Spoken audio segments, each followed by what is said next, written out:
Today we're going to talk about the differences in how Germany and the USA welcome and process refugees.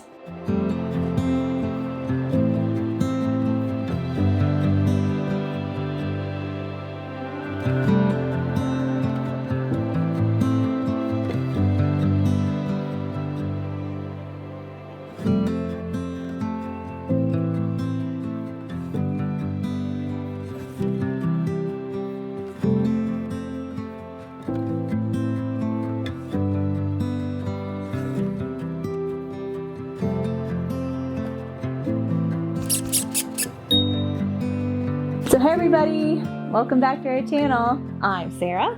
Hello, and I'm Kevin. And we are the McFalls, a family of 6 with 4 kids.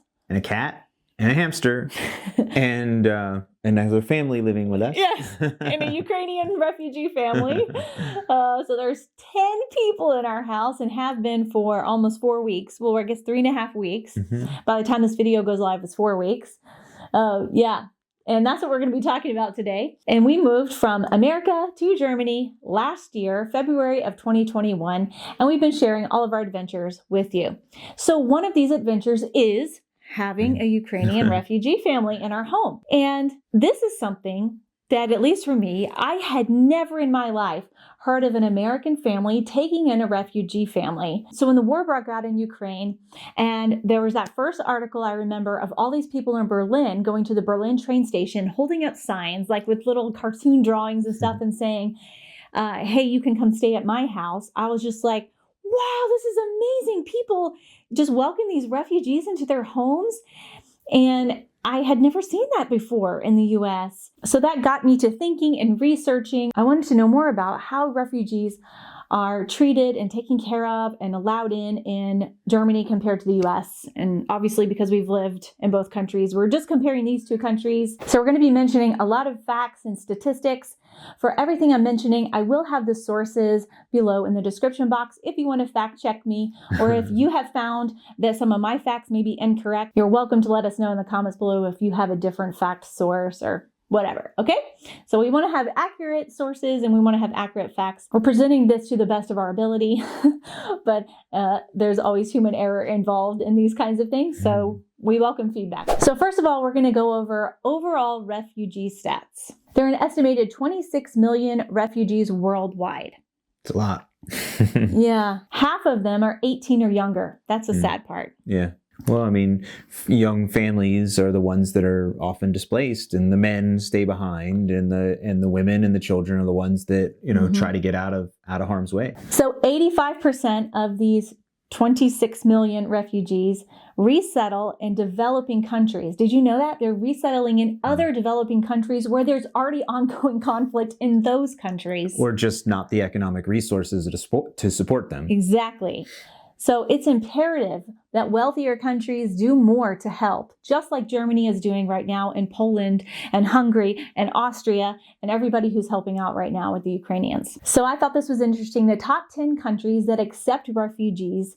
This may surprise you. I know it surprised me, and this is according to Amnesty International, and it's a study done in 2019. Turkey is the #1 country accepting refugees. Yeah. I didn't know that. Well, I think it has a lot to do with, you know, proximity, geographical proximity. You know, the Syrians are right across the border, and all of Syrian resistance is there in the northern part of Syria that's right there with Turkey. So I guess that makes some sense. As in, yeah, for what's going on today, yeah. And that's 3.6 million refugees have resettled in Turkey. The next country is Jordan with 2.9 million. Then we have Colombia with 1.7 million, Lebanon with 1.4 million, Pakistan with 1.4 million, Uganda with 1.4 million, and then Germany is thrown into all of that, 1.1 million, which right now it's gone up.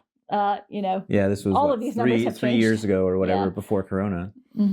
Yeah, so it's definitely different now. But Sudan has 1 million. Iran takes in refugees. They have 979,400 in 2019. And Bangladesh has 854,900. So these are all basically developing countries, with Germany thrown right in the middle of that. So I say, go Germany. You guys have been receiving refugees. Now, as of November 2020, the refugees that are in Germany come from Syria, Iraq, Turkey, Afghanistan, Nigeria, Iran, undetermined, Somalia, Eritrea, and Georgia. Of course, today in 2022, the largest amount is right now from Ukraine. Sure. Let's compare that quickly to the US. Honestly, the US pales in comparison to how many refugees are accepted into the country. In 2020, they only accepted, are you ready for this? 11,411. That was it. I mean, in their defense, it is harder to get there in terms of flying the airplanes, but what the bottleneck isn't actually the travel, which is a bottleneck. It's just the policy, how many are allowed to come in. So the top 10 countries that are in the US come from the Democratic Republic of Congo, Burma, Ukraine, Eritrea, Afghanistan, Syria, Iraq, Sudan, El Salvador, and Colombia. So you can see the geographic difference there, El Salvador and Colombia. However, all of the rest are from parts of Asia and the Middle East. So that doesn't, the travel part has nothing to do with that. Sure. So let's look at this in terms of percentages because that makes a lot more sense. So in 2020, Germany had a population of 83,240 million, and they accepted 1.2 million refugees. So Germany welcomed in that year 1.5% of their population. That's good. Good refugees. Big chunk. Yeah. In the US in 2020, they had a population of 329.5 million and accepted 11,411 refugees. That's 0.003% of the population. Yeah, a bit different from 1.5. I think the numbers say it all. Yeah, sure. So before 2015 or so, it actually was the reverse. The US used to accept a lot more refugees and Germany accepted way less. Things changed dramatically in 2015 with the Syrian civil war crisis that was happening, and Syrian refugees were flooding into Europe. So prior to 2015, the number of people applying for asylum in Germany was relatively low. It was less than 200,000 a year. I mean, it's still way more than America, but it's lower than 1.2 million that we have today. Angela Merkel, the chancellor at the time, she saw the Syrian refugee crisis coming in, and she determined, I want to do something. She stated that she was making a ethical decision, not a political one. Ich sage ganz einfach, Deutschland ist ein starkes Land. Und das Motiv, in dem wir an diese Dinge herangehen, muss sein, wir haben so vieles geschafft, wir schaffen das. Wir schaffen das, und wo uns etwas im Wege steht, muss es überwunden werden, muss daran gearbeitet werden, und der Bund wird alles in seiner Macht Stehende tun, zusammen mit den Ländern, zusammen mit den Kommunen, genau das durchzusetzen. And she did receive a lot of criticism, even from her own party at the time, and especially from the far-right party, for allowing in so many refugees. But she determined that she wanted to welcome in as many refugees as she possibly could because she saw it as an ethical problem and something that wealthy countries need to contribute and help with. I found many articles that talked about how the plan has worked out 7 years later. It was a bit of a mess when it first started because there weren't strategic systems put in place to help the refugees right away. Many Germans at that time welcomed Syrian refugees into their homes, and there were nonprofits helping them and things like that. So in 2020, more than half of those refugees that entered in 2015 have found jobs and say that they feel happy and settled in Germany and are doing well. So here's a quote from one of the articles, which I'll link below. That says, today about half of the refugees have found a job, paid training, or internship. Upon arrival, only about 1% declared having good or very good German language skills. By 2018, that figure had increased to 44%. Very good. Such contributions are badly needed within an aging German labor market, which is facing skill shortages and needs trained migrant labor. So that is a bit of a difference between Germany and the US. They're not facing as much of a skill shortage or aging and declining population. So one interesting thing, I actually did travel to Germany in 2015 during that crisis. And I came in actually to the Vienna train station. There were lots of refugees all over the place. It was a big deal, a lot of stuff going on. And it was interesting because, not all Germans were pro of opening the doors completely. It was a big change, as you say. And I did visit a university, a German university at that time, and I talked a little bit about that with some of the faculty there. And they're like, yeah, we want to do something, but we need to be careful that Germany doesn't get completely changed. 1.5% of the population's a lot. So, it wasn't like all of Germany is just jumping up and down. Hey, let's let all these people in. It's a complicated topic. And there were some concerns about, how it's going to go, especially now with Ukraine. Everyone is very understanding, hey, this is something we need to do and we need to help out. And it's, just a terrible situation going on and, do what we can. At the time of the Syrian crisis, I remember a lot of politicians in the U.S. talking about whether or not they should allow in Syrian refugees. And all I remember at the time, and perhaps maybe I don't have a good friend group, I don't know, but my acquaintances, I'm not going to call them friends, my acquaintances that I have on my Facebook page and stuff, I remember seeing so much xenophobia and really hate towards allowing in, and Afghani refugees were also an issue. And of course, we were part of that entire war in Afghanistan, and people were actually saying they didn't want to welcome in refugees from Afghanistan, a war which America was part of and causing, and they didn't want to welcome in Syrian refugees. And I remember being so angry at the time. Every time I would get on Facebook, I would just see the xenophobia towards refugees, thinking that they're going to bring in all of this crime and going to take America backwards and all of these problems. And I had plus that they're Muslim, and that being they Muslim have having a different worldview, and them wanting to do Sharia law and all this stuff. I mean, just crazy, really, ignorant. Yeah, ignorant and just. But it's more than ignorance. Yeah. The xenophobia. Yeah. And I remember being just so saddened that the people I knew, that nationwide, as a general nation, right, there's, of course, groups of people and individuals who would be more than happy to welcome in a refugee and probably would have welcomed one into their own home. So this is, of course, a huge generalization because I'm an American and I was an American. I thought it was terrible. But there was a lot of anti-refugee sentiment. There really was. Yeah, there was. And so when the Ukrainian crisis started happening here in Germany, and when I saw this massive amount of support, article after article of all these Germans stepping up to help, I just thought, oh, this is so nice. I'm so happy to see the support for people in, all refugees, no matter which country they come from, are complete victims of their circumstances, and to treat them as if you're welcoming in a criminal or something into your country is xenophobic, and it's bigotry, and it's wrong. And it was nice to see the difference in culture here. Yeah, these people just really need help. So that does bring us to the public opinion. I have actual facts on this. The public opinion in Germany for welcoming the refugees in 2015 was relatively high. 66% of Germans felt that it was their moral and ethical obligation to welcome in refugees. Only 9% were opposed to it, completely opposed to it. Let's compare that to the U.S. In 2018, only 51% of Americans believed that the U.S. had a responsibility. However, that's not that much lower, I suppose, than 66%. Half the country. All right. 15 percentage points is still a fair amount, but yeah. Yeah. I would love to see that number in both countries be 95% or, 99%, right? But it's a little different in the U.S. because 43% said absolutely not. Right. Don't want to welcome them in at all. So and that's almost 50-50 in America, which is basically every topic in America is almost 50-50, adamantly for, adamantly against. There's not that middle road that was something like 25 percentage points of people in Germany were sort of ambivalent to it or weren't quite sure or hadn't taken a stance. But in America, most everyone has taken a stance on whatever it is because they're hearing from their politicians one way or another what they should be thinking. Yep. Mm-hmm.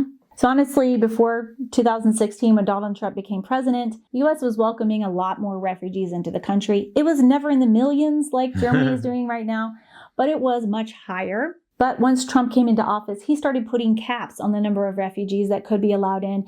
And this is what curtailed the refugee population in the U.S. dramatically. And well, that was one of Trump's big pillars of his whole campaign. I mean, that's how he launched his campaign, was talking about how the criminal immigrants were causing so much trouble. And so that was a very big part of his campaign and his presidency was anti-immigrant sentiment, which of course, bled over into refugees as well, even though it's a very different situation. But anyway, that was for 4 years, that was a big piece, is, talking about how all these foreigners are going to come in and disrupt American ideals, and that has to be limited. So, that was just something you heard all the time for an extended period of time.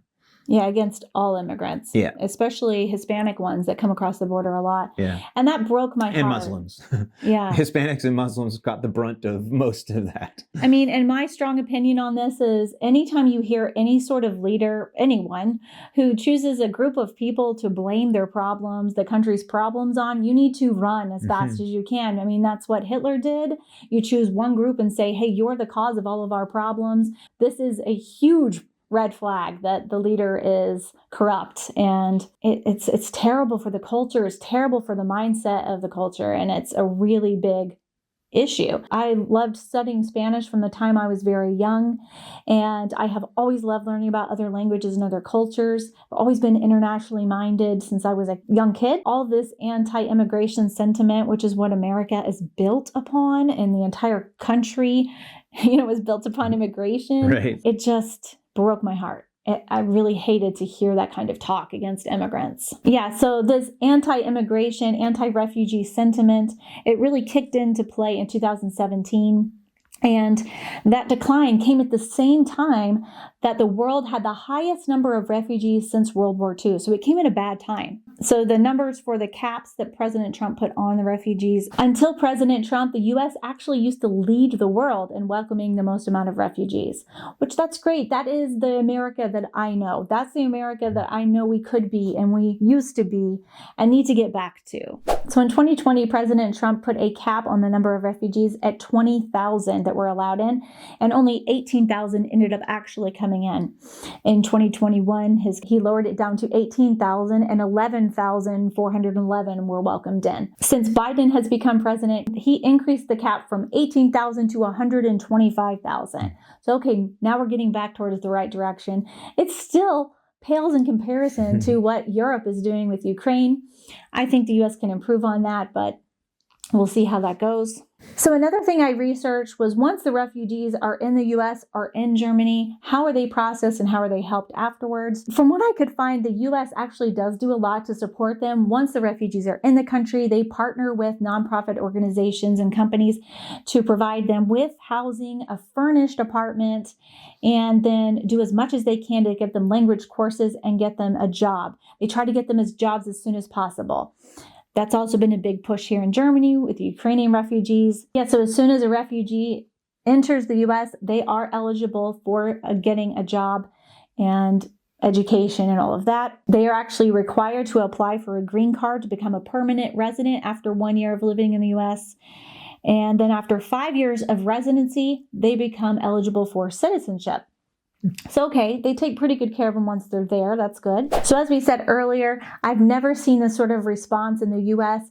of welcoming in refugees into homes, private homes.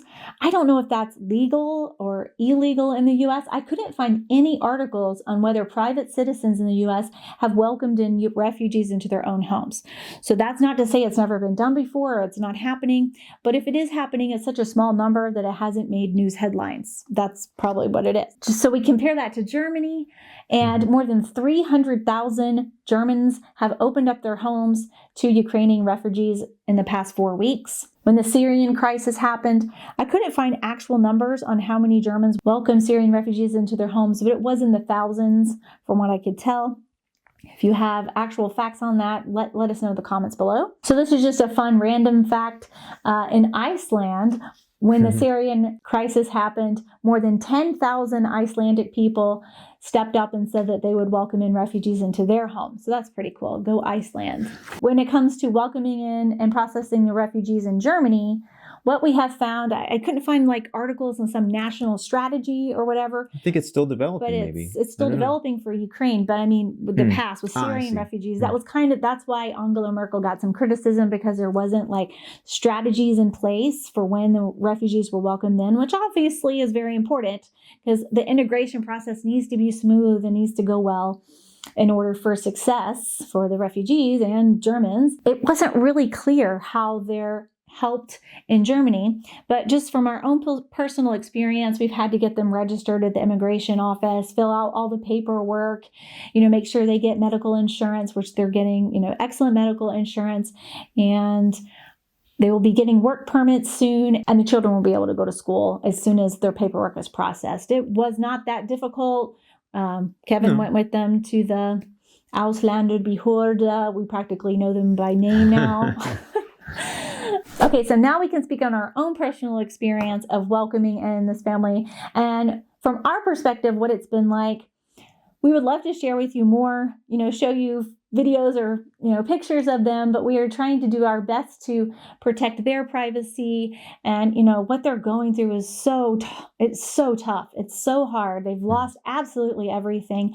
And I don't want to use this experience to exploit them in any way. So we won't be sharing any personal details about them, about the family, and just going to keep, their lives private because this is our YouTube channel, not theirs. So, so keep that in mind. We won't share a lot about them. So we're just going to share what it's been like for us. According to the UN, as of March 29th, more than 4 million Ukrainians have become refugees. 10 million have been displaced from their homes. So obviously it is, as we all know, a huge crisis. So when the crisis broke out, I saw these people in Berlin standing there with their signs and saw these articles on Deutsche Welle and everything. That's where I get a lot of my news from. And I was just like, wow, this is so amazing. I started to see my friends here in Germany. I have a few American friends here in Germany that I've met in Facebook groups. One in particular lives in Munich, and she said she was welcoming in a refugee into her home. And I was like, what? Yeah. Oh my gosh, you can do that? And also, Our Story to Tell, the other channel, welcomed in a family in their home. So when I saw both these people that I knew and were Americans, and I was like, hey, they can do it. Yeah, if they can do it as American foreigners here in Germany, then surely we can. How hard can it be? Or if it is hard, it's worth the sacrifice. And we knew where to go in the Einwohneramt and where to go to the Ausländeramt. We'd all been there before for ourselves. Yep. Yeah, so we have just done this whole process ourselves. Right. Yes. So I just posted in this Facebook group. It's called Wohnraum, living room, living space for Ukrainisch Flüchtlingsfamilies. And I posted in there that we have this room that could sleep 2 to 4 people and a bathroom. And immediately the responses started coming in. I ended up connecting with the family that's here now. And we connected through WhatsApp, and we talked the entire time. They were in Poland at the time, and we talked them through Poland, getting to Berlin, and all the way down to us. We helped them get here. It was tons of, going back and forth and messaging, and it was wonderful. I just knew like we are doing the right thing. It felt so good to be able to help in a very tangible way. Yeah. And I was really happy that we could do it. It was a good 2 solid days of getting everything ready in the house. We had to make sure we had enough pillows and bed sheets and, duvet covers and towels and, all of the things you need for a bathroom. And, of course, logistically, it was quite a lot. But it was really, at the end of the day, only 2 days that I spent, really frantically preparing. And I could tell it was going to be good because I really connected with the mom really well on WhatsApp. Yeah, we had no idea what we were getting into. We were barely just living in Germany ourselves, and here we are welcoming in other complete, foreigners into the country. And we don't know what we're doing, but we just knew this is the right thing to do. You're a human.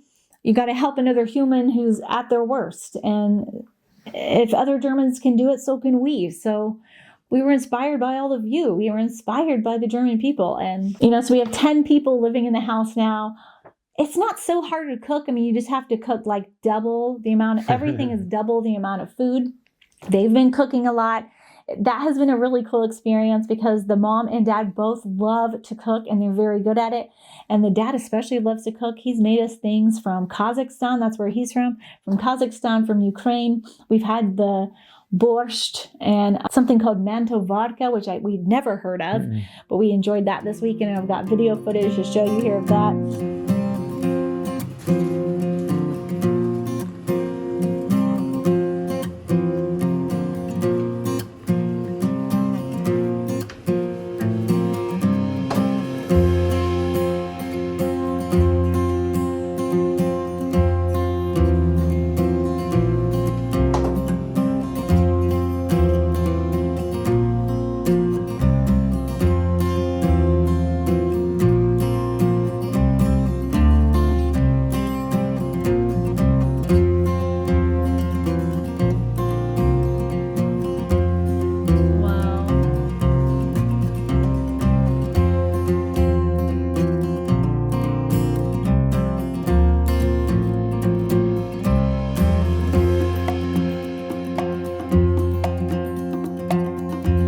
Them as a family, they are just the nicest. They're very sweet people. They're very gracious. Yeah, they're very friendly. Ella gets along really well with their daughter. Of course, they have their normal kid spats, but it's going very well. Same age. Yeah, they're the same age.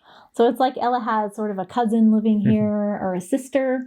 So that's been really cool. And it's good for the boys too to see us helping someone. And I've heard Griffin talk. He's like, when I grow up, I want to do all this stuff to help people, and I want to make a bunch of money and be able to give that to other people. Make a bunch of money so I can give it away. So it's a good for them to see us helping other people in need. So yeah, in fact, when we first decided we were going to welcome in a family and post in the Facebook group, we told the kids that there was a possibility we could have a family in our house. And Griffin started jumping up and down and saying hooray and saying, yes, that's what we should do. We definitely should help them out. They're being bombed and they have a terrible war going on. And man, yeah, we should help them. And he was so excited. But also the other kids were too. And it's been a very good experience to show compassion, to teach compassion and empathy to our children in a very tangible way. Yeah. We want to thank you for all of the donations you have given. It's been about $6,000. It's been a big help. Yeah, and because there's so many Ukrainian refugees coming in, the processing of their papers and stuff has taken a while. We've yet to receive a single dime from the German government, which is fine. I know it's taking time.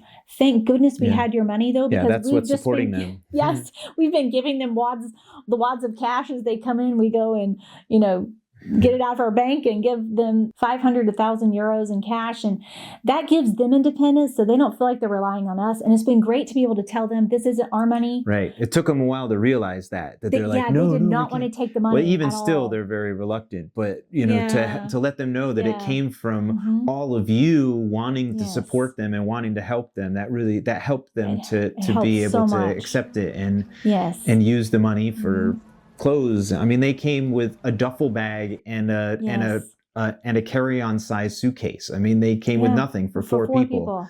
And so, we just have to build their lives back for them. And it's been absolutely invaluable, all of everyone's support. So thank you so much. Yeah, I've been able to take them shopping and also do a lot of online shopping, which is actually easier, and have been able to use your money to help them get all the clothes they needed. They needed to rebuild their entire wardrobes, And we've gotten, many of you suggested, hey, reach out to your kindergarten group. There's probably a WhatsApp group for your kindergarten class. And indeed there is. So I reached out to the moms and asked if they would donate. We received donation after donation after donation. The little girl especially got all the clothes she needs for all the seasons, at least right now until she grows. And then many of you have purchased things for the teenager. I've shared on Instagram that she is into like rock and black and goth kind of clothes. So everybody said you need to be shopping at emp.de. And so many have sent her packages from EMP. And you should see, if I could record it, I would. I would love for you to see the smile on her face when those packages arrive. I know when I was a teenager, like fashion and the way you look, it really matters. And kids judge each other by the way they look. And it's important to who you are, and you're developing your sense of self-worth. And I could tell that it really made her feel very special to get the clothes that she really likes. From Germans and all of your support. We keep telling them this is from Germans. This is from Germans from our YouTube channel. And I know that's helping them to feel like they can belong here and that they matter here and that you care about them. And I know that's going to help them mentally, to be able to heal from what they've gone through. So finally, we'll close with the next big step is helping them to get jobs and housing. That's been kind of a challenge, to be honest.